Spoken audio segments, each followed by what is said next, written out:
নমস্কার বন্ধুরা, আমি পায়েল। এখন আমি আপনাদের পড়ে শোনাচ্ছি নরেন্দ্রনাথ মিত্রের লেখা গল্প রস। আজকের গল্প শুনতে আপনাদের কেমন লাগলো নিচে কমেন্ট করে জানান।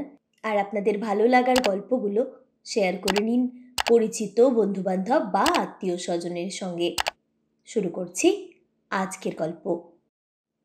কার্তিকের মাঝামাঝি চৌধুরীদের খেজুর বাগান ঝুড়তে শুরু করলো মোতালেব। তারপর দিন 15 যেতে না যেতেই নিকা করে নিয়ে এলো পাশের বাড়ির রাজেক মৃধার বিধবা স্ত্রী মাজু খাতুনকে। পাড়াপড়শি সবাই তো অবাক। এই অবশ্য প্রথম সংসার নয় মোতালেফের। এর আগের বউ বছরখানেক আগে মারা গেছে।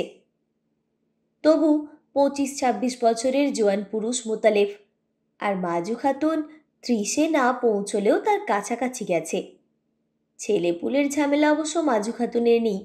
মেয়ে ছিল একটি, কাঠিখালির শেখদের ঘরে বিয়ে দিয়েছে। কিন্তু ঝামেলা যেমন নেই, তেমনি মাজু খাতুনের আছেই বা কি। বাংসিন্দুক ভরে যেন কত সোনাদানা রেখে গেছে রাজেক মৃধা। মাঠ ভরে যেন কত ক্ষেত খামার রেখে গেছে যে তার ওয়ারিশি পাবে মাজু খাতুন। ভাগের ভাগ ভিটা পেয়েছে কাঠাখানিক, আর আছে একখানি পড় সনের কুড়ে। এই তো বিষয় সম্পত্তি। তারপর দেখতেই বা এমন কি একখানা ডানা কাটা হুড়ির মতো চেহারা। দজ্জাল মেয়ে মানুষের আঁটোসাঁটো শক্ত গড়নটুকু ছাড়া কি আছে মাজু খাতুনের, যা দেখে ভোলে পুরুষেরা মন তাদের মুগ্ধ হয়। শিকদার বাড়ি কাজী বাড়ির বৌঝিরা হাসাহাসি করল। তুক করছে মাগি, ধুলা পড়া দিছে চোখে। মুন্সিদের ছোট বউ সাকিনা বলল, দিছে ভালো করছে, দেবে না? অমন মানুষের চোখে ধুলা পড়া দেওয়ানেরই তো কাম। খোদা তো পাতা দেয় নাই চোখে। দেখছো তো কেমন টেরাইয়া চায়, ধুলা সিটাইয়া থাকে তো ব্যাস করছে। কথাটা মিথ্যে নয়। চাউনিটা একটু তেরছা তেরছা মোতালেফের। বেছে বেছে সুন্দর মুখের দিকে তাকায়।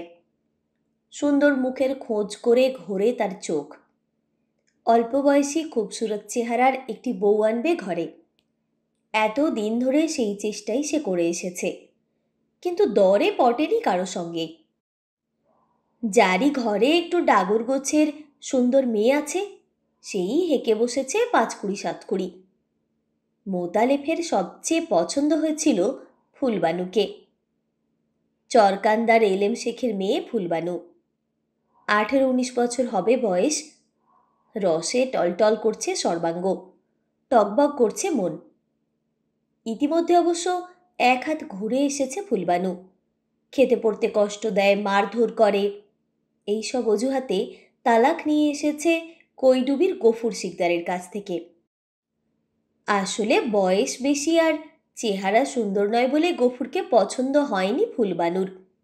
সেই জন্যেই ইচ্ছে করে নিজে ঝগড়া কোন্দল বাঁধিয়েছে তার সঙ্গে। কিন্তু 1 হাত ঘুরে এসেছে বলে কিছু ক্ষয়ে যায়নি ফুলবানুর, বরং চেকনাই আর জেল্লা খুলেছে দেহের। রসের ঢেউ খেলে যাচ্ছে মনের মধ্যে। চরকান্দায় নদীর ঘাটে ফুলবানুকে একদিন দেখেছিল মোতালেফ। এক নজরেই বুঝেছিল যে সেও নজরে পড়েছে। চেহারাখানা তো বেমানান নয় মোতালেফের।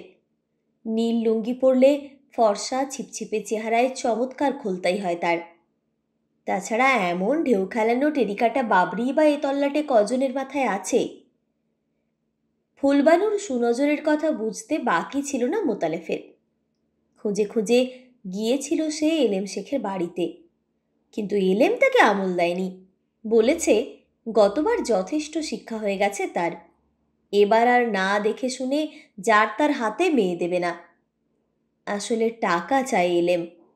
গাঁটের কড়ি যা খরচ করতে হয়েছে মেয়েকে তালাক নেওয়াতে গিয়ে, সুদে আসলে তা পুড়িয়ে নিতে চাই। গুনাগার চায় সেই লোকসানের। আঁচ নিয়ে দেখেছে মোতালেফ সে গুনাগার 2-1 নয়, 5 একেবারে।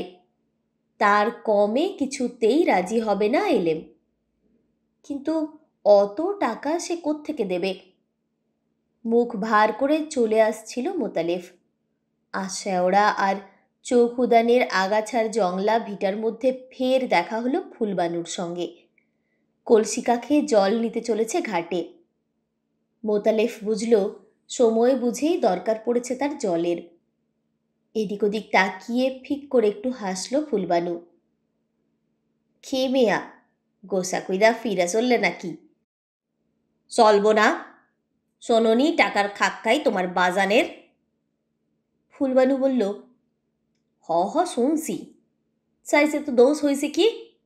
পছন্দসই জিনিস নেবা, বাজানের গুণা, তার দাম দেবে না? মোতালেফ বলল, ও খাক্কাইটা আসলে বাজানের নয়, বাজানের মাইয়ার। হাটে বাজারে গেলেই পারো ধামাই উঠা। মোতালেফের রাগ দেখে হাসল ফুলবানু। কেউল ধামায় কেন, পালাই উঠা বসবো। মুঠ ভৈরা ভৈরা সোনা জহরত ওজন কইরা দেবা পালায়, বসবো খ্যামতা, বসবো কেমন পুরুষ মাইনসের মুঠ। মোতালেফ হন হন করে চলে যাচ্ছিল। ফুলবানু ফের ডাকলো পেছন থেকে, ও সুন্দর মিয়া, রাগ করলানি? শোনো শোনো। মোতালেফ ফিরে তাকিয়ে বলল, কি শুনবো? এদিক ওদিকে তাকিয়ে আরও একটু এগিয়ে এলো ফুলবানু। শোনবা আবার কি? শোনবা মনের কথা। শোনো, বাজানের মাইয়া টাকা চায় না, সোনা দানাও চায় না, কেবল মান রাখতে চায় মনের মাইনসের, মাইনসের ত্যাগ দেখতে চায়, বুঝছ? মোতালেফ ঘাড় নেড়ে জানালো বুঝেছে। ফুলবানু বলল, তাই বইলা আকাম কুকাম কইরো না মিয়া, জমি ক্ষেত বেচতে যাইও না। বেচবার মতো জমি ক্ষেত অবশ্য মোতালেফের নেই, কিন্তু সে গুমর ফুলবানুর কাছে ভাঙল না মোতালেফ। বলল, আচ্ছা, শীতের কয়টা মাস যাউক, ত্যাগও দেখাবো মানও দেখাবো, কিন্তু বিবিজানের সবুর থাকবে নি দেখবার। ফুলবানু হেসে বলল, খুব থাকবো, তেমন বেসবুর বিবি ভাইব না আমারে। গায়ে এসে আর একবার ধারের চেষ্টা করে দেখল মোতালেফ। গেল মল্লিক বাড়ি, মুখুজ্জে বাড়ি, শিকদার বাড়ি, মুন্সি বাড়ি, কিন্তু কোথাও সুরাহা হয়ে উঠল না টাকার। নিলে তো আর সহজে হাত উপুড় করবার অভ্যেস নেই মোতালেফের। ধারের টাকা তার কাছ থেকে আদায় করে নিতে বেজায় ঝামেলা, সাধ করে কে পোয়াতে যাবে সেই ঝক্কি।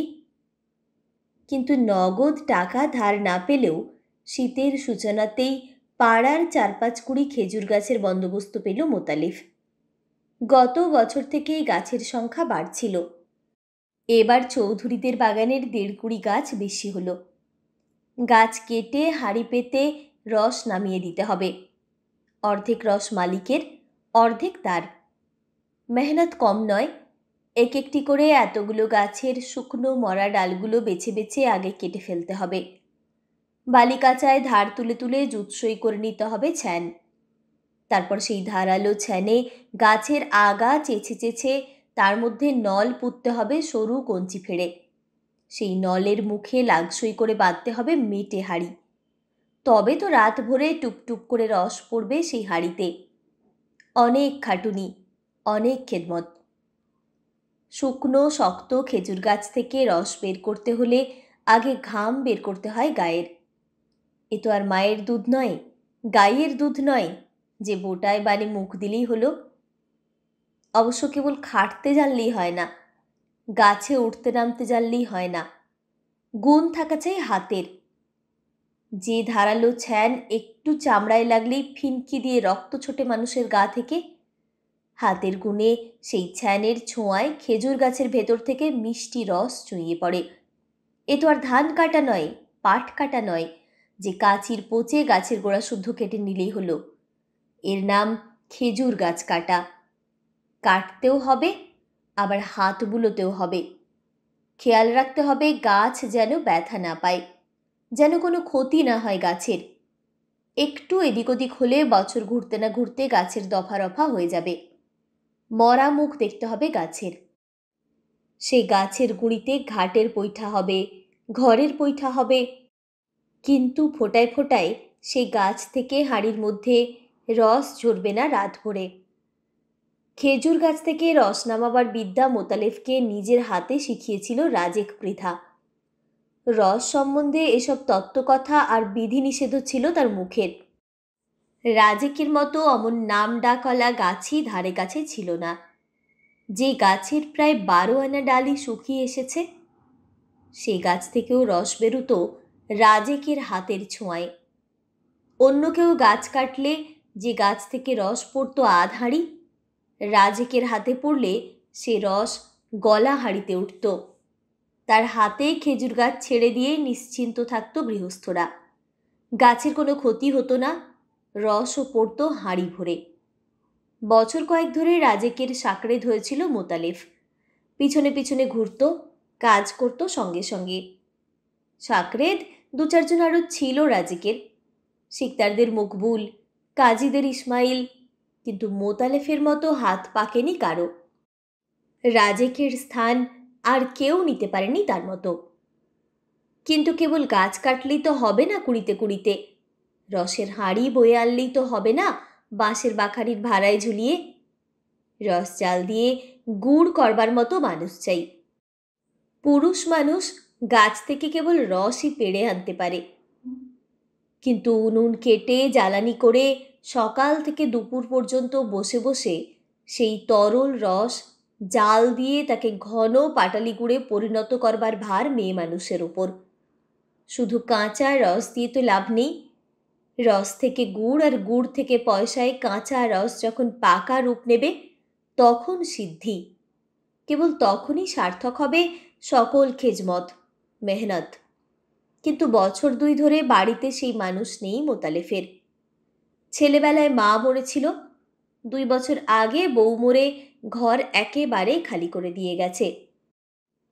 সন্ধ্যার পর মোতালেফ এসে দাঁড়ালো মাজু খাতুনের ঝাঁপাটা ঘরের সামনে। জাগনো আছো নাকি মাজু বিবি? ঘরের ভেতর থেকে মাজু খাতুন সাড়া দিয়ে বলল, কেডা? আমি মোতালেফ। শুইয়া পড়ছ বুঝি? কষ্ট কইরা উইঠা যদি ঝাঁপটা একবার খুইলা দিতা, কয়টা কথা কইতাম তোমার সাথে। মাজু খাতুন উঠে ঝাঁপ খুলে দিয়ে বলল, রস কাল আইছে আর মনে পইড়া গেছে মাজু খাতুন রে। রস জাল দিয়া দিতে হবে, কিন্তু সেরে চাইরায়না কইরা পয়সা দিবা মিয়া, তার কমে পারবা না। গতরে সুখ নাই এবছর। মোতালেফ মিষ্টি করে বলল, গতরের আর দোষ কি বিবি? গতর তো মনের হাত ধইরা ধইরা চলে, মনের সুখই গতরের সুখ। মাজু খাতুন বলল, তা যাই কও মিয়া তাই কও মিয়া, সাইরানার কমে পারবো না এবার। মোতালেফ এবার মধুর ভঙ্গিতে হাসল। সাইরানা কেন বিবি? যদি 16 আনা দিতে চাই, রাজি হবা তো নিতে? মোতালেফের হাসির ভঙ্গিতে মাজু খাতুনের বুকের মধ্যে একটু যেন কেমন করে উঠল, কিন্তু মুখে বলল, তোমার রঙ্গ তামাশা থুইয়া দাও মিয়া, কাজের কথা কবা তো কও, নইলে যাই শুই গিয়া। মোতালেফ বলল, সবাই তো রাইত তো শুইয়া ঘুমাবার জন্যেই, কিন্তু শুইলেই কি আর চোখে ঘুম আসে মাজু বিবি? না চাইয়া চাইয়া এই শীতের লম্বা রাইত কাটান যায়। ইশারা ইঙ্গিত রেখে এরপর মোতালেফ আরও স্পষ্ট করে খুলে বলল মনের কথা। কোনো রকম অন্যায় সুবিধে সুযোগ নিতে চায় না সে। মোল্লা ডেকে কলমা পড়ে সে নিকা করে নিয়ে যেতে চায় মাজু খাতুনকে। ঘর গেরস্তালির 16 আনা ভার তুলে দিতে চায় তার হাতে। প্রস্তাব শুনে মাজু খাতুন প্রথমে অবাক হয়ে গেল, তারপর একটু ধমকের সুরে বলল, রঙ্গ তামাশার আর মানুষ পাইলা না তুমি? কেন, কাঁচা বয়সের মাইয়া পোলার কি অভাব হইছে নাকি দেশে, যে ত্যাগ থুইয়া তুমি আসবা আমার দুয়ারে? মোতালেফ বলল, অভাব হবে কেন মাজু বিবি? কম বয়সী মাইয়া পোলা অনেক পাওয়া যায়, কিন্তু শত হইলেও তারা কাঁচা রসের হাড়ি। কথার ভঙ্গিতে একটু কৌতুক বোধ করল মাজু খাতুন। বলল, সাঁচাই নাকি? আর আমি? তোমার কথা আলাদা। তুমি হইলা নেশার কালে তাড়ি আর নাস্তার কালে গুড়। তোমার সাথে তাগো তুলনা। তখনকার মতো মোতালেফকে বিদায় দিলেও তার কথাগুলো মাজু খাতুনের মন থেকে সহজে বিদায় নিতে চাইল না। অন্ধকার নিঃসঙ্গ শয্যায় মোতালেফের কথাগুলো মনের ভেতরটাই কেবলই তোলপাড় করতে লাগল। মোতালেফের সঙ্গে পরিচয় অল্প দিনের নয়। রাজেক যখন বেঁচে ছিল, তার সঙ্গে সঙ্গে থেকে যখন কাজকর্ম করত মোতালেফ, তখন থেকেই এ বাড়িতে তার আনাগোনা, তখন থেকেই জানাশোনা দুজনের। কিন্তু সেই জানাশোনার মধ্যে কোনো গভীরতা ছিল না। মাঝে মধ্যে একটু হালকা ঠাট্টা তামাশা চলত, কিন্তু তার বেশি এগোবার কথা মনেই পড়েনি কারো। মোতালেফের ঘরে ছিল বউ, মাজু খাতুনের ঘরে ছিল স্বামী। স্বভাবটা একটু কঠিন আর কাঠখোট্টা ধরনেরই ছিল রাজেকের। ভারী কড়া কড়া চাঁছাছোলা ছিল তার কথাবার্তা। শীতের সময় কুড়িতে কুড়িতে রসের হাঁড়ি আনত মাজু খাতুনের উঠোনে, আর মাজু খাতুন সেই রস জাল দিয়ে করত পাটালি গুড়। হাতের গুণ ছিল মাজু খাতুনের। তার তৈরি গুড়ের সের 2 পয়সা বেশি দরে বিক্রি হতো বাজারে। রাজেক মরে যাওয়ার পর পাড়ার বেশিরভাগ খেজুর গাছই গেছে মোতালেফের হাতে। 2-1 হাঁড়ি রস কোনোবার ভদ্রতা করে তাকে খেতে দেয় মোতালেফ, কিন্তু আগেকার মতো হাঁড়িতে আর ভরে যায় না তার উঠোন। গতবার মাসখানেক তাকে রস জাল দিতে দিয়েছিল মোতালেফ। চুক্তি ছিল 2 আনা করে পয়সা দেবে প্রতি সেরে। কিন্তু মাসখানেক পরেই সন্দেহ হয়েছিল মোতালেফের যে মাজু খাতুন গুড় চুরি করে রাখছে, অন্য কাউকে দিয়ে গোপনে গোপনে বিক্রি করাচ্ছে সেই গুড়। 16 আনা জিনিস পাচ্ছে না মোতালেফ। ফলে কথান্তর মনান্তর হয়ে সে বন্দোবস্ত ভেস্তে গিয়েছিল। কিন্তু এবার তার ঘরে রসের হাঁড়ি পাঠাবার প্রস্তাব নিয়ে আসেনি মোতালেফ। মাজু খাতুনকেই নিজের ঘরে নিয়ে যেতে চেয়েছে।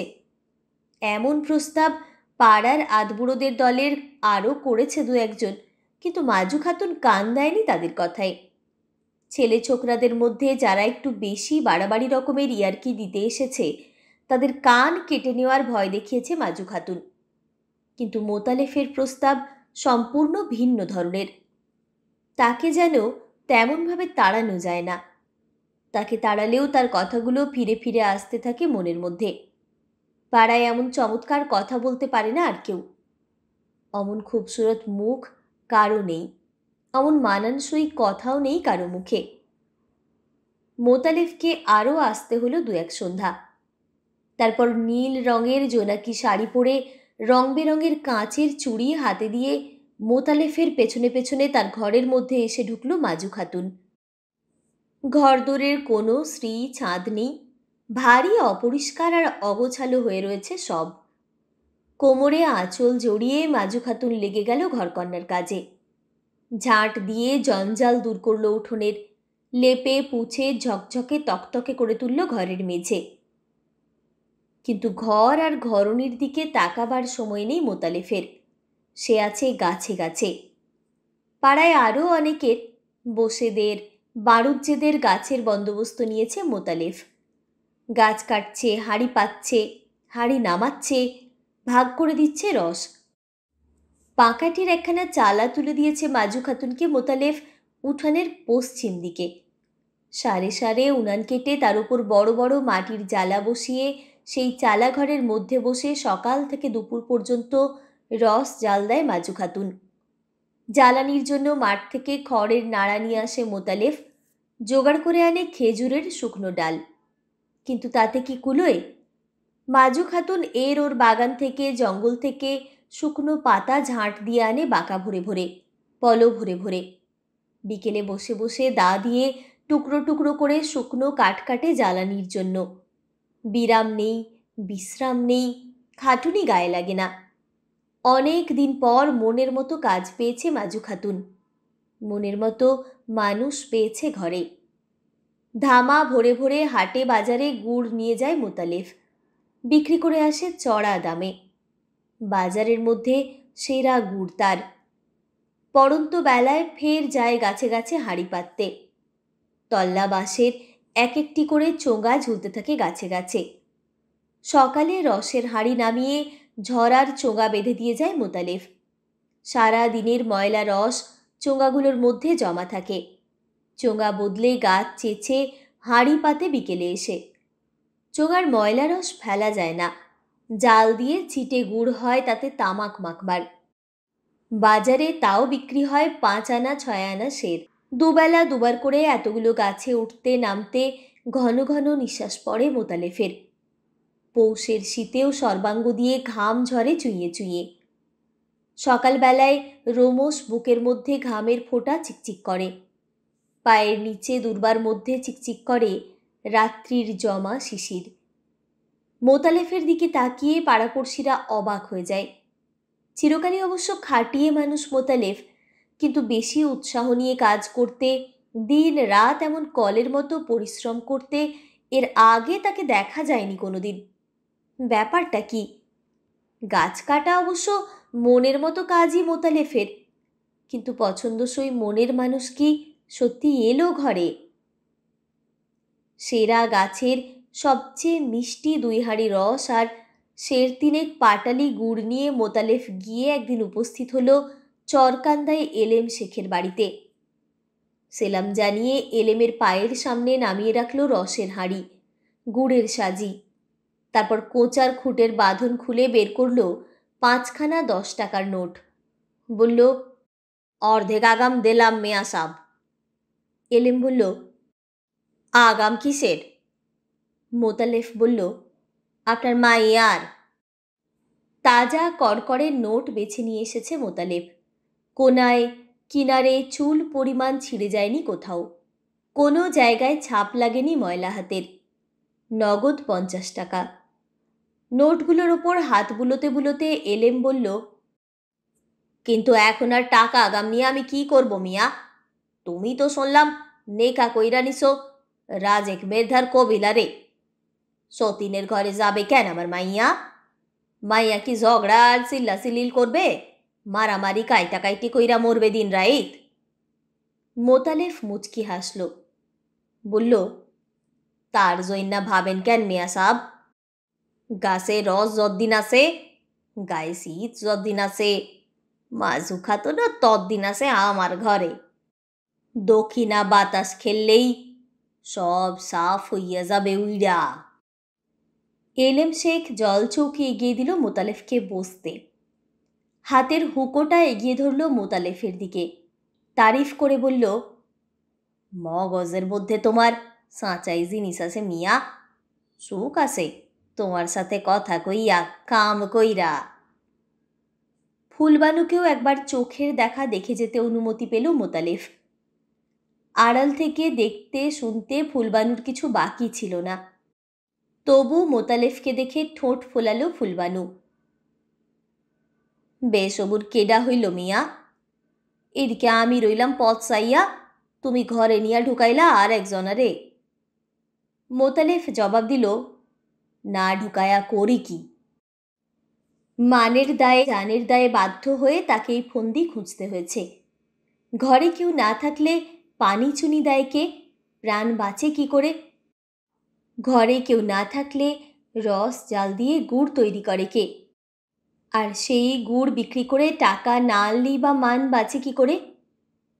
ফুলবানু বলল, বুঝলাম, মানও বাঁচাইলা জানও বাঁচাইলা, কিন্তু গায়ে যে আর একজনের গন্ধ জড়াই রইল, তা ছাড়াবা কেমনে?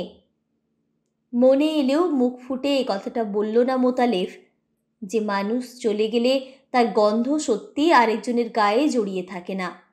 তা যদি থাকতো তাহলে সে গন্ধ তো ফুলবানুর গা থেকেও বেরুতে পারত। কিন্তু সে কথা চেপে গিয়ে মোতালেফ ঘুরিয়ে জবাব দিল, গন্ধের জন্য ভাবনা কি ফুলবিবি? সোডা সাবান কিনে দেব বাজার গুনা, ঘাটের পৈঠায় পা ঝুলাইয়া বসবো তোমারে লইয়া। গতর গুনা ঘইসা ঘইসা বদ গন্ধ উঠাইয়া ফেইল। মুখে আঁচল চাপতে চাপতে ফুলবানু বলল, সাঁচাই নাকি? মোতালেফ বলল, সাঁচা না তো কি মিশা? সুইঙ্গা দেখো তখন নতুন মাইনসের নতুন গন্ধে ভুর ভুর করবে গতর। দক্ষিণা বাতাসে চুলের গন্ধে ফুলের গন্ধে ভুর ভুর করবে। কেবল সবুর কইরা থাকো আর 2খান মাস। ফুলবানু আরেকবার ভরসা দিয়ে বলল, বেসবুর মানুষ ভাইব না আমারে। যে কথা সেই কাজ মোতালেফের। 2 মাসের বেশি সবুর করতে হলো না ফুলবানুকে। গুড় বেচে আরও 50 টাকা জোগাড় হতে মোতালেফ মাজু খাতুনকে তালাক দিল। কারণটাও সঙ্গে সঙ্গে পাড়াপড়শিকে সাড়ম্বরে জানিয়ে দিল। মাজু বিবির স্বভাব চরিত্র খারাপ। রাজেকের দাদা ওয়াহেদ মৃধার সঙ্গে তার আচার আচরণ ভারী আপত্তিকর। মাজু খাতুন জিভ কেটে বলল, সি সি, তোমার গতরি কেবল সুন্দরমতি মিয়া, ভেতর সুন্দর না। এত শয়তানি, এত সলসাতুরি তোমার মনে। গুড়ের সময়ে পিঁপড়ার মতো লাইগাছিলা, আর গুড় যাই ফুরাইল অমনি দূর দূর। কিন্তু অত কথা শোনার সময় নেই মোতালেফের, ধৈর্য নেই। আমের গাছ বলে ভরে উঠল। গাব গাছের ডালে ডালে গজালো তামাটে রঙের কচি কচি নতুন পাতা। শীতের পরে এলো বসন্ত। মাজু খাতুনের পরে এলো ফুলবানু। ফুলের মতোই মুখ, ফুলের গন্ধ তার নিঃশ্বাসে। পাড়াপড়শি বলল, এবার মানাইছে, এবার সাঁচাই বাহার খোলছে ঘরের। ফুর্তির অন্ত নেই মোতালেফের মনে। দিনভর কিষান কামলা খাটে, তারপর সন্ধে হতে না হতেই এসে আঁচল ধরে ফুলবানুর। থুইয়া দাও তোমার রান্ধন বাড়ন ঘর গেরস্তালি, কাছে বসো আইসা। ফুলবানু হাসে, সবুর সবুর। এ কয় মাস কাটাইলা কি কইরা মেয়া? মোতালেফ জবাব দেয়, খেজুর গাছ লইয়া। নিবিড় বাহুবেষ্টনের মধ্যে দম প্রায় বন্ধ হয়ে আসে ফুলবানুর। একটু নিঃশ্বাস নিয়ে হেসে বলে, তুমি আবার সেই গাছের কাছেই ফিরা যাও। গাছির আদর গাছই সইতে পারে। মোতালেফ বলে, কিন্তু গাছির কাছেও যে গাছের রস 2-4 মাসেই ফুরায় ফুলজান, কেবল তোমার রসই বছরে 12 মাস চোয়াইয়া চোয়াইয়া পড়ে। মাজু খাতুন ফের গিয়ে আশ্রয় নিয়েছিল রাজেকের পড়ো সনের কুঁড়ে। ভেবেছিল আগের মতোই দিন কাটবে, কিন্তু দিন যদি বা কাটে, রাত কাটে না। মোতালেফ তার সর্বনাশ করে ছেড়েছে। পাড়াপড়শিরা এসে সাড়ম্বরে সালঙ্কারে মোতালেফ আর ফুলবানুর ঘরকন্যার বর্ণনা করে। একটু বা সকৌতুক তিরস্কারের সুরে বলে, না, বউ বউ কইরা পাগল হইয়া গেল মানুষটা। যেখানেই যায় বউ ছাড়া আর কথা নাই মুখে। বুকের ভেতরটা জ্বলে ওঠে মাজু খাতুনের। মনে হয় সেও বুঝি হিংসায় পাগল হয়ে যাবে, বুক ফেটে মরে যাবে সে। দিন কয়েক পরে রাজেকের বড় ভাই ওয়াহেদি নিয়ে এলো সম্বন্ধ। বউটার দশা দেখে ভারী মায়া হয়েছে তার। নদীর ওপারে তালকান্দায় নাদির শেখের সঙ্গে দোস্তি আছে ওয়াহেদের। এক মাল্লাই নৌকা বায় নাদির। মাসখানেক আগে কলেরায় তার বউ মারা গেছে। অপগণ্ড ছেলে মেয়ে রেখে গেছে অনেকগুলো। তাদের নিয়ে ভারী মুশকিলে পড়েছে বেচারা। কম বয়সী ছুরি টুড়িতে দরকার নেই তার।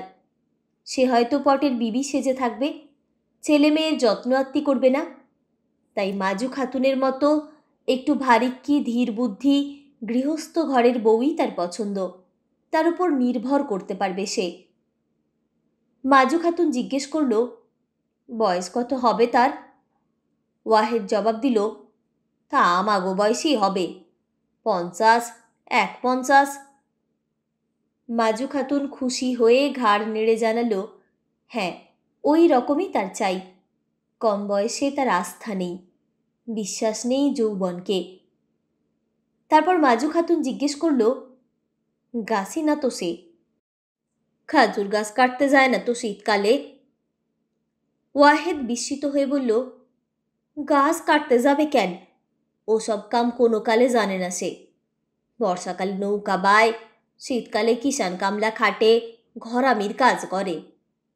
কেন বউ, গাছি ছাড়া, রসের ব্যাপারী ছাড়া কি তুমি নিকা বসবা না কারো সাথে? মাজু খাতুন ঠিক উল্টো জবাব দিল, রসের সঙ্গে কিছু মাত্র যার সম্পর্ক নেই, শীতকালে খেজুর গাছের ধারে কাছেও যে যায় না। নিকা যদি বসে মাজু খাতুন তার সঙ্গেই বসবে। রসের ব্যাপারে মাজু খাতুনের ঘেন্না ধরে গেছে। ওয়াহেদ বলল, তাহলে কথাবার্তা কই নাদিরের সাথে, সে বেশি করতে চায় না। মাজু খাতুন বলল, দেরি কইরা কাম কি? দেরি বেশি হলোও না। সপ্তাহখানেকের মধ্যে কথাবার্তা সব ঠিক হয়ে গেল। নাদিরের সঙ্গে এক মাল্লাই নৌকোয় গিয়ে উঠল মাজু খাতুন। পার হয়ে গেল নদী। মোতালেফ স্ত্রীকে বলল, আপদ গেল। পেতনির মতো ফাঁত ফাঁত নিঃশ্বাস ফেলতো, চোখের ওপর সাপ মন্নি কইত দিন রাইত। তার হাত গুনা তো বাঁচলাম।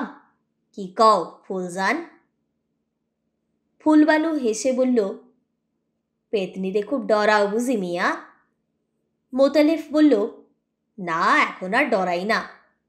পেতনি তো সুইটাই গেল, এখন শখ মেললেই তো পরি। এখন ডরাই পরি রে। কেন, পরিরে আবার ডর কিসের তোমার? ডর নাই? পাখা মেলা কখন উড়াল দেয় তার ঠিক কি? ফুলবানু বলল, না মেয়া, পরির আর উড়াল দেওয়ার স্বাদ নাই। সে তার পছন্দ সই সব পাইয়া গেছে। এখন ঘরের মাইনসের পছন্দ আর নজরটা বরাবর এইরকম থাকলে হয়। মোতালেফ বলল, চোখ যতদিন আছে নজরও ততদিন থাকবে। দিন রাত ভারী আদরে তোয়াজে রাখল মোতালেফ বউকে। কোন মাছ খেতে ভালোবাসে ফুলবানু হাটে যাওয়ার আগে শুনে যায়। ট্যাঁকে পয়সা না থাকলে কারো কাছ থেকে পয়সা ধার করে কেনে সেই মাছ। ডিমটা, আনাজটা, তরকারিটা যখন যা পারে হাট বাজার থেকে নিয়ে আসে মোতালেফ। ফি হাটে আনে পান, সুপারি, খয়ের মশলা। ফুলবানু বলে, অত পান আনো কেন? তুমি তো বেশি ভক্ত না পানের। দিন রাত খালি ফুড়ুত ফুড়ুত করে তামাক টানো। মোতালেফ বলল, পান আনি তোমার জইন্না। দিন ভৈরা পান খাবা, খাইয়া খাইয়া ঠোঁট রাঙাবা। ফুলবানু ঠোঁট ফুলিয়ে বলল, কেন, আমার ঠোঁট এমনে বুঝি রাঙানা যে পান খাইয়া রাঙাইতে হবে? আমি পান সাইজা দিই, তুমি বরং দিন রাত খাওয়া ধরো।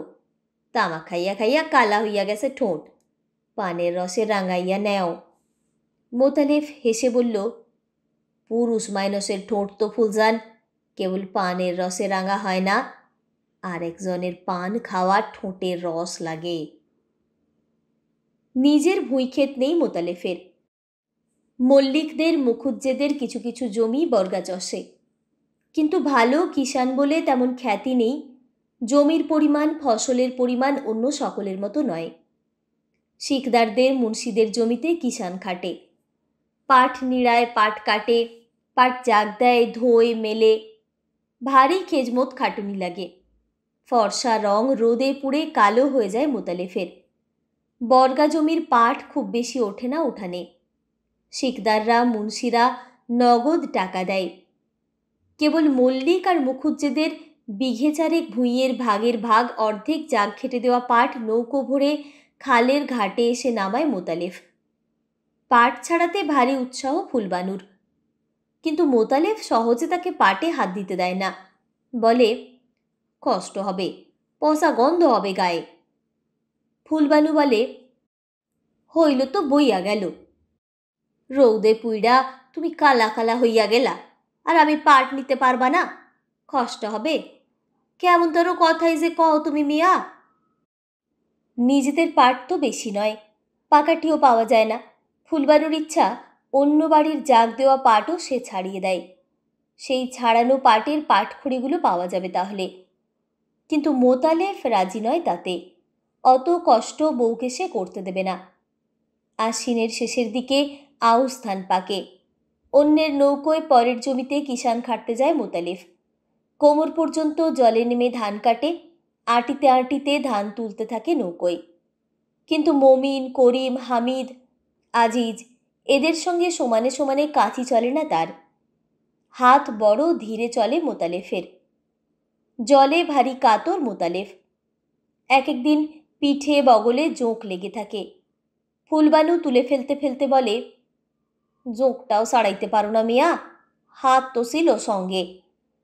মোতালেফ বলে, ধান কাটার হাত দুইখান সাথেই ছিল, জোঁক ফেলাবার হাত থুইয়া গেছিলাম বাড়িতে। যেখানে যেখানে জোকে মুখ দিয়েছিল সেসব জায়গায় সযত্নে চুন লাগিয়ে দেয় ফুলবানু। আরও 5 জন কিষানের সঙ্গে ধান মলন দেয় মোতালেফ। দেউনি পায় 5 ভাগের 1 ভাগ। ধামায় করে পৈকায় করে ধান নিয়ে আসে। ফুলবানু ধান রোদে দেয়, কুলোয় করে চিটা ঝেড়ে ফেলে ধান থেকে। মোতালেফ এক একবার বলে, ভারী কষ্ট হয় বউ না?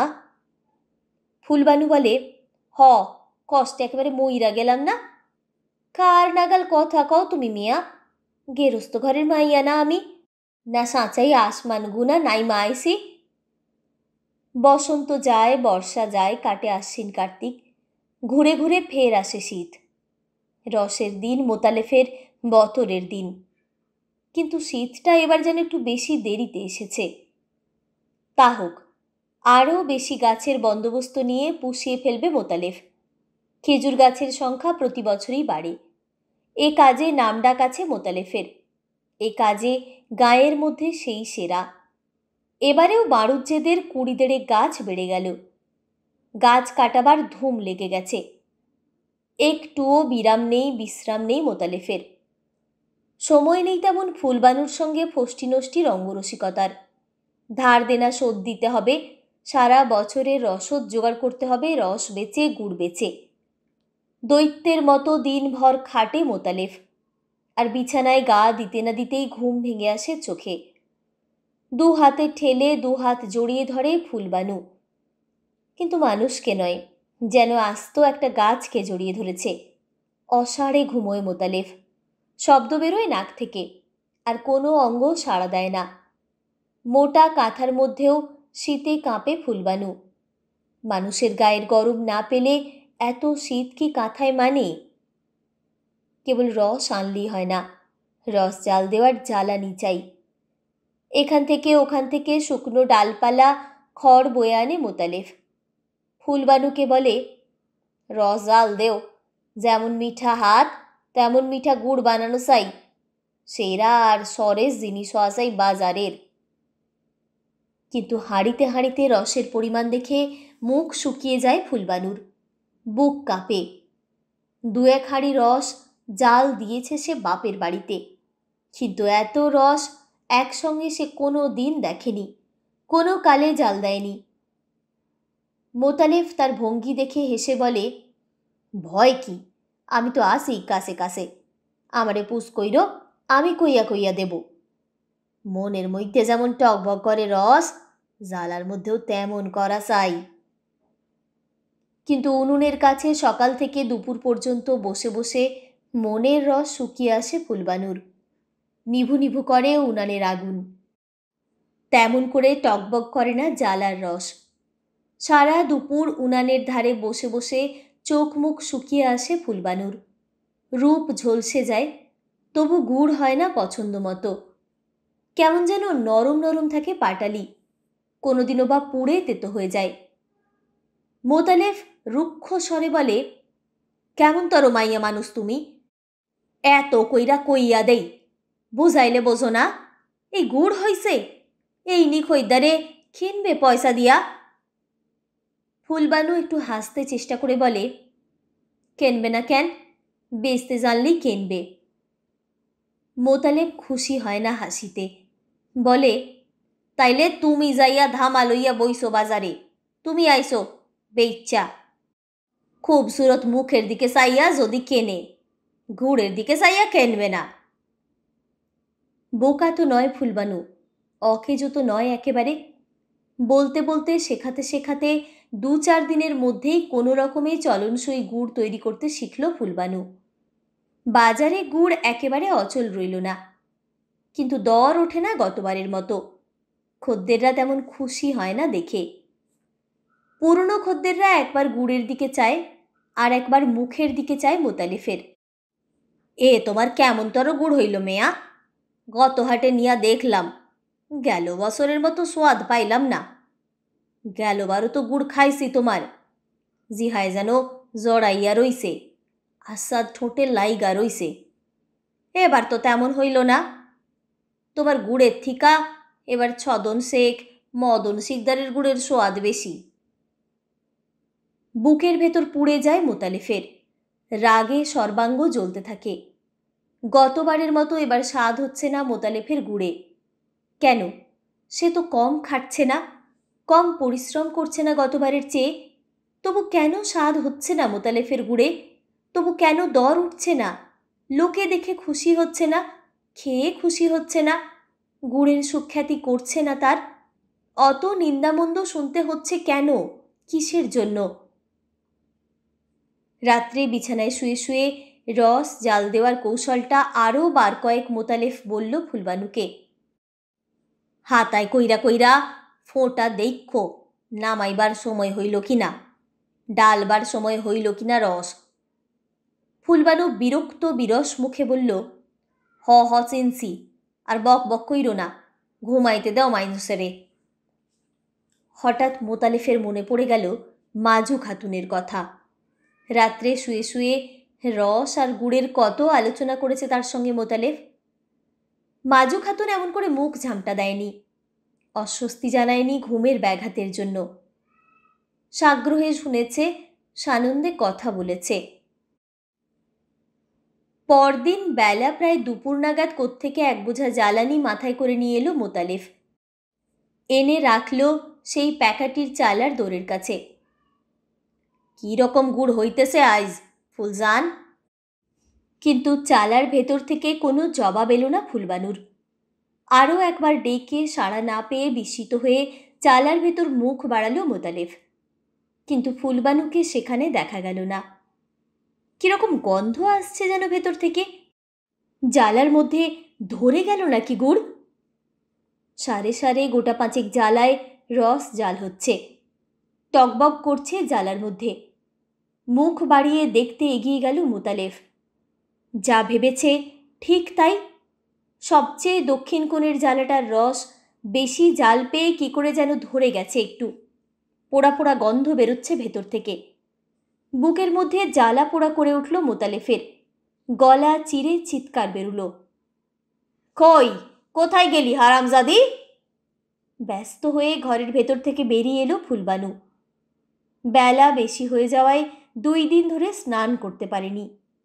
শীতের দিন না নাইলে গা কেমন চড়চড় করে, ভালো লাগে না। তাই আজ একটু সোডা সাবান মেখে ঘাট থেকে সকাল সকাল স্নান করে এসেছে। নিয়ে এসে পড়েছে নীল রঙের শাড়ি, গামছায় চুল নিংড়ে তাতে তাড়াতাড়ি একটু চিরুনি বুলিয়ে নিচ্ছিল ফুলবানু। মোতালেফের চিৎকার শুনে ত্রস্তে চিরুনি হাতেই বেরিয়ে এলো ঘর থেকে। ভিজে চুল লুটিয়ে রইল পিঠের ওপর। এক মুহূর্ত জ্বলন্ত চোখে তার দিকে তাকিয়ে রইল মোতালেফ। তারপর ছুটে গিয়ে মুঠি করে ধরল সেই ভিজে চুলের রাশ। হারামজাদি, গুড় পুইড়া গেল, সেদিকে খেয়াল নাই তোমার? তুমি আসো সাজগোজ লইয়া, পটের ভিতর গুনা বাইরাইয়া আইলা তুমি বিদ্যা ধরি। এই জন্যেই গুড় খারাপ হয় আমার, অপমান হয়, বদনামে দে সাইয়া গেল তোমার জন্যে।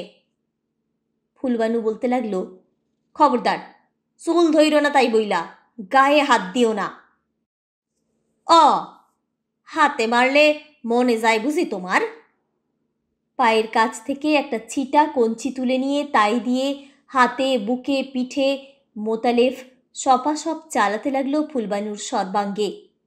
বলল, কঞ্চিতে মারলে তো আর মান যাবে না শেখের জির, হাতেই দোষ, কঞ্চিতে তো আর দোষ নাই। ভারী বদরাগী মানুষ মোতালেফ। যেমন বেসবুর বেবুঝ তার অনুরাগ, রাগও তেমনি প্রচণ্ড। খবর পেয়ে এলেম শেখ এলো চরকান্দা থেকে।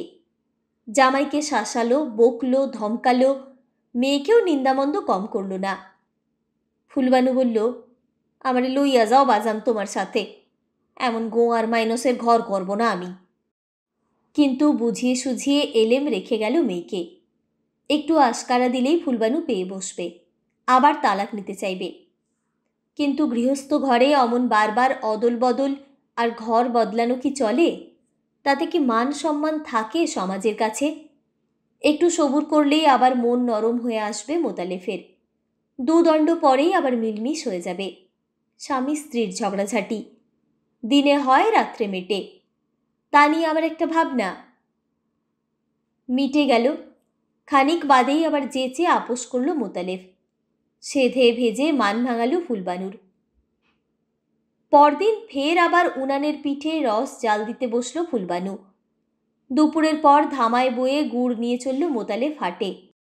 যাবার সময় বলল, এই 2টা মাস কাইটা গেলে কোনো রকমে তোমার কষ্ট সারে ফুলজান। ফুলবানু বলল, কষ্ট আবার কি? কিন্তু কেবল মুখের কথা, কেবল যেন ভদ্রতার কথা। মনের কথা যেন ফুটে বেরোয় না দুজনের কারোরই মুখ দিয়ে। সে কথার ধরন আলাদা, ধ্বনি আলাদা, তা তো আর চিনতে বাকি নেই কারো। বলেও জানে, শোনেও জানে। হাটের পর হাট যায়, রসের বতর প্রায় শেষ হয়ে আসে। গুড়ের খ্যাতি বাড়ে না মোতালেফের, দর চড়ে না। কিন্তু তা নিয়ে ফুলবানুর সঙ্গে বাড়ি এসে আর তর্ক বিতর্ক করে না মোতালেফ। চুপ করে বসে হুঁকোয় তামাক টানে। খেজুর গাছ থেকে নল বেয়ে চুইয়ে চুইয়ে রস পড়ে হাঁড়ির মধ্যে। ভোরে গাছে উঠে রস ভরা বড় বড় হাঁড়ি নামিয়ে আনে মোতালেফ। কিন্তু গত বছরের মতো যেন সুখ নেই মনে, ফুর্তি নেই। ঘামে এবারও সর্বাঙ্গ ভিজে যায়, কিন্তু শুকনো পাখাটির মতো খটখট করে মন। দুপুরে রোদের মতো খাঁ খাঁ করে। কোথাও ছিটে ফোটা নেই রসের। রসের হাঁড়িতে ভরে যায় উঠান। রসবতী নারী ঘরের মধ্যে ঘোরাফেরা করে, তবুও যেন মন ভরে না। কেমন যেন খালি খালি মনে হয় দুনিয়া। একদিন হাটের মধ্যে দেখা হয়ে গেল নদীর পাড়ের নাদির শেখের সঙ্গে। মোতালেফ বলল, ভালো তো সব, সাওয়াল পান ভালো তো। মাজু খাতুনের কথাটা মুখে এনেও আনতে পারল না মোতালেফ। নাদির একটু হেসে বলল, হ মেয়া, ভালোই আছে সব, খোদার দোয়ায় চইলা যাইতেছে কোনো রকমে সকমে। মোতালেফ একটু ইতস্তত করে বলল, চাওয়াল পানের জন্যে সের 2-3 গুড় লইয়া যান না মিয়া, ভালো গুড়। নাদির হেসে বলল, ভালোই তো, আপনার গুড় তো কোনো কালে খারাপ হয় না। হঠাৎ ফস করে কথাটা মুখ থেকে বেরিয়ে যায় মোতালেফের, না মেয়া, সে দিনকাল আর নাই। অবাক হয়ে নাদির এক মুহূর্ত তাকিয়ে থাকে মোতালেফের দিকে। এই কেমনতর ব্যাপারী, গুড় বেচতে এসে নিজের গুড়ের নিন্দা কি কেউ নিজে করে? নাদির জিজ্ঞাসা করে, কত কইরা দিতেছেন? দামের জন্যে কি, 2 সের গুড় দিলাম আপনার পোলাপান রে খাইতে। কন যা, চাচাই দিছে। নাদির ব্যস্ত হয়ে বলে, না না না, সে কি মেয়া, আপনার বেচবার জিনিস দাম না দিয়া নেব কেন আমি? মোতালেফ বলে, আইসা নিয়া তো যান আজ, খাইয়া দেখেন, দাম না হয় সামনের হাটে দিবেন। বলতে বলতে কথাগুলো যেন মুখে আটকে যায় মোতালেফের। এবারেও জিনিস কাটাবার জন্য বলতে হয় এসব কথা। গুড়ের গুণপনার কথা ঘোষণা করতে হয় খদ্দেরের কাছে। কিন্তু মনে মনে জানে কথাগুলো কত মিথ্যে। পরের হাটে এসব খদ্দের আর পারতপক্ষে গুড় কিনবে না তার কাছ থেকে, ভিড় করবে না তার গুড়ের ধামার সামনে। অনেক বলা কওয়ায় 1 সের গুড় কেবল বিনা দামে নিতে রাজি হয় নাদির, আর বাকি 2 সেরের পয়সা গুনে দেয় জোর করে মোতালেফের হাতের মধ্যে। মাজু খাতুন সব শুনে আগুন হয়ে ওঠে রেগে। ও গুড় সাওয়াল পানরে খাওয়াতে চাও খাওয়াও, কিন্তু আমি ও গুড় শোবো না হাত দিয়া, তেমন বাপের বিটি না আমি। এক হাট যায়, নাদির আর ঘেঁষে না মোতালেফের গুড়ের কাছে। মাজু খাতুন নিষেধ করে দিয়েছে নাদিরকে, খবরদার ওই মাইনসের সাথে যদি ফের খাতির নাতির করো, আমি সইলা যাব ঘরগুনা, রাইত পোয়াইলে আমারে আর দেখতে পাবা না। মনে মনে মাজু খাতুনকে ভারী ভয় করে নাদির। কাজে কর্মে সরেস, কথাবার্তায় বেশ, কিন্তু রাগলে আর কাণ্ডজ্ঞান থাকে না বিবির। দিন কয়েক পরে একদিন ভোরবেলায় 2টি সেরা গাছের সবচেয়ে ভালো 2 হাঁড়ি রস নিয়ে নদীর ঘাটে গিয়ে খেয়া নৌকোয় উঠে বসল মোতালেফ। ঝাপটানো কুলগাছটার পাশ দিয়ে ঢুকলো গিয়ে নাদিরের উঠোনে। বাড়ি আসেন নাকি মেয়া? হুঁকো হাতে নাদির বেরিয়ে এলো ঘর থেকে। কেডা? ও আপনি? আসেন আসেন। আবার রস নিয়ে আইসেন কেন মিয়া সাব? মোতালেফকে আমন্ত্রণ জানালো বটে নাদির, কিন্তু মনে মনে ভারী শঙ্কিত হয়ে উঠল মাজু খাতুনের জন্য। যে মানুষের নামগন্ধ শুনতে পারে না বিবি, সেই মানুষ নিজে এসে সশরীরে হাজির হয়েছে। না জানি কি কেলেঙ্কারিটাই ঘটায়। যা ভেবেছে নাদির তাই। বাখারির বেড়ার ফাঁক দিয়ে মোতালেফকে দেখতে পেয়েই স্বামীকে ঘরের ভেতর ডেকে নিল মাজু খাতুন। তারপর মোতালেফকে শুনিয়ে শুনিয়ে বলল, যাইতে কনে বাড়িগুনা, এখনই নাইমা যাইতে কও। একটুও কি সরম ভরম নাই মইনের মধ্যে? কোন মুখে উঠল আইসা এখানে? নাদির ফিসফিস করে বলে, আস্তে আস্তে, একটু গলা নামাইয়া কথা কও বিবি, শুনতে পাবে। মাইনসের বাড়ি মানুষ আইসে, অমন কইরা কথা কয় নাকি? কুকুর বিড়ালটারেও তো অমন কইরা খেদায় না মাইনসে। মাজু খাতুন বলল, তুমি বসবা না মিয়া, কুকুর বিড়াল থিক্কাও অধম থাকে মানুষ, শয়তান থিক্কাও সাংঘাতিক হয়। ফুচ করো, রস খাওয়াইতে যে আইলো আমারে, একটুও ভয় ডর নাই মনে? একটুও কি লাজ সরম নাই? একটা কথাও মৃদুস্বরে বলছিল না মাজু খাতুন। তার সব কথাই কানে যাচ্ছিল মোতালেফের। কিন্তু আশ্চর্য, এত কঠিন এত রূঢ় ভাষাও যেন তাকে ঠিক আঘাত করছিল না, বরং মনে হচ্ছিল এত নিন্দামন্দ এত গালাগাল তিরস্কারের মধ্যেও কোথায় যেন একটু মাধুর্য মিশে আছে। মাজু খাতুনের তীব্র কর্কশ গলার ভেতর থেকে আহত বঞ্চিত নারীর অভিমান রুদ্ধ কণ্ঠের আমেজ আসছে যেন একটু একটু। ছ্যানের খোঁচায় নলের ভিতর দিয়ে ফোঁটায় ফোঁটায় চুইয়ে চুইয়ে পড়ছে রস। দাওয়ায় উঠে রসের হাঁড়ি দুটি হাত থেকে মাটিতে নামিয়ে রেখে মোতালেফ নাদিরকে ডেকে বলল, মিয়া সাব, শোনবেননি একটু? নাদির লজ্জিত মুখে ঘর থেকে বেরিয়ে এসে বলল, বসেন মিয়া বসেন, ধরেন তামাক খান। নাদিরের হাত থেকে হুঁকোটা হাত বাড়িয়ে নিল মোতালেফ, কিন্তু সঙ্গে সঙ্গেই মুখ লাগিয়ে টানতে শুরু করল না। হুঁকোটা হাতেই ধরে রেখে নাদিরের দিকে তাকিয়ে বলল, আমার হইয়া একটা কথা কন বিবি রে। নাদির বলল, আপনিই কন না, দোষ কি তাতে? মোতালেফ বলল, না না, আপনিই কন, কথা কবার মুখ আমার নাই। কন যে, মোতালেফ মেয়া খাওয়াবার জন্যে আনে নাই রস, সেইটুকু বুদ্ধি তার আছে। নাদির কিছু বলবার আগেই মাজু খাতুন ঘরের ভেতর থেকে বলে উঠল, তো কিসের জন্যে আনছে? নাদিরের দিকে তাকিয়ে তাকিয়ে জবাব দিল মোতালেফ। বলল, কয়েন যে আনছে জাল দিয়া দুইসের গুড় বানাইয়া দেওয়ার জন্যে। সেই গুড় ধামাই কইরা হাটে নিয়া যাবে মোতালেফ মিয়া, নিয়া বেচবে অচেনা খরিদ্দারের কাছে। এ বছর 100 টাক পছন্দসই গুড় তো সে হাটে বাজারে বেচতে পারে নাই, কেবল গাছ বাওয়াই সার হইছে তার। গলাটা যেন ধরে এলো মোতালেফের। নিজেকে একটু সামলে নিয়ে সামনের দিকে তাকিয়ে আরও কি বলতে যাচ্ছিল। বাখারির বেড়ার ফাঁকে চোখে পড়ল কালো বড় বড় আর দুটি চোখ ছলছল করে উঠেছে। চুপ করে তাকিয়ে রইল মোতালেফ, আর কিছু বলা হলো না। হঠাৎ যেন হুঁশ হলো নাদির শেখের। বলল, ও কি মিয়া, হুকাই যে কেবল ধইরা রইলেন হাতে, তামাক খাইলেন না? আগুন নিভা গেল। হুকোতে মুখ দিতে দিতে মোতালেফ বলল, না মিয়া ভাই, নেভে নাই।